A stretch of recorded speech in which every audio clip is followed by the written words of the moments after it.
La rougeole, c'est une des maladies les plus contagieuses au monde. Le CIUS de la capitale nationale est mobilisé sur un cas de rougeole déclaré sur son territoire, le premier depuis 2015.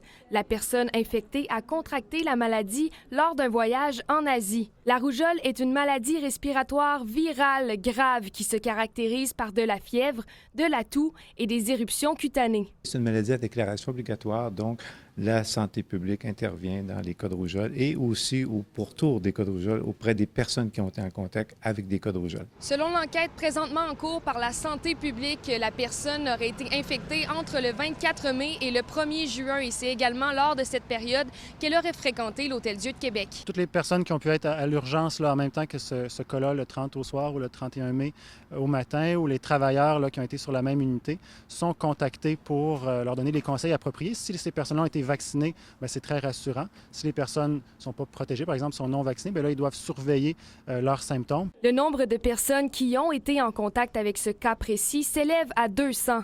Malgré les risques de contamination sévère dans l'air, les patients de l'Hôtel-Dieu semblaient peu inquiets. Ça ne m'inquiète pas parce que j'ai déjà eu ça plus jeune, alors je pense que je suis immunisée. La rougeole, non, ça ne m'inquiète pas. Parce qu'ils ont probablement ça en main, eux autres.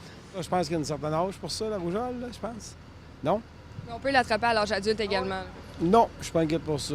Une seule raison permet d'expliquer pourquoi le taux d'éclosion de rougeole est maintenant faible. Les gens se sont fait vacciner, les enfants ont été vaccinés, mais si les taux de vaccination diminuent de façon importante, c'est là qu'on voit apparaître des éclosions de rougeole comme il y en a eu à travers le monde et il y en a déjà eu ici au Québec. Jusqu'à présent, aucune évidence de transmission n'a été détectée. Alexandre Le, TVA Nouvelles, à Québec.